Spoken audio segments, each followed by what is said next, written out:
व्यवसाय बिझनेस हे फक्त ऐकतच आलो होतो आणि गेली 2 महिने आता हे अनुभव घेतलं की नक्की व्यवसायामध्ये कशा पद्धतीने आपल्याला सॅक्रिफाईस करावं लागतं किंवा कशा पद्धतीने आपल्याला पुढं जावं लागतं, किती त्रास होतो 2 महिन्यात जरा लक्षात आलं. घरचे प्रॉब्लेम, घरची परिस्थिती ते सांभाळून व्यवसाय बघायचं म्हणलं तर खरं तर खूप कळतळ प्रयत्न असतो. तर सचिन आणि मला हा प्रयत्न आमचा चालूच होता. जवळजवळ 2 महिने झाले आमच्या व्यवसायाला. 2 महिन्यामध्ये आम्हाला एवढं काहीच माहिती नव्हतं, कारण नॉलेज काहीच नव्हतं. फक्त एक प्रश्न कसा झाला की सचिनला वाटायचं आणि मला वाटायचं की आमची फ्रँचायझी जावी, म्हणून आम्ही फ्रँचायझीचं लेबल पण आपल्या दुकानावर लावलं होतं, म्हणजे आपली जी गाडी होती सेकंड सीटची.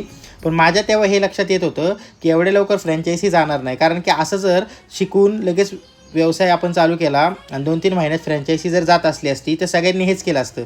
आणि हेच मी सचिनला पण सांगितलं की आपली फ्रँचायझी जायचा आपण विचार करतोय, तू पण तुझ्या मित्रांशी बोलतोय, सगळं आहे, पण मला वाटत नाही लगेच फ्रँचायझी जाऊ शकेल. का माहिती आहे का? कारण की असं जर व्यवसाय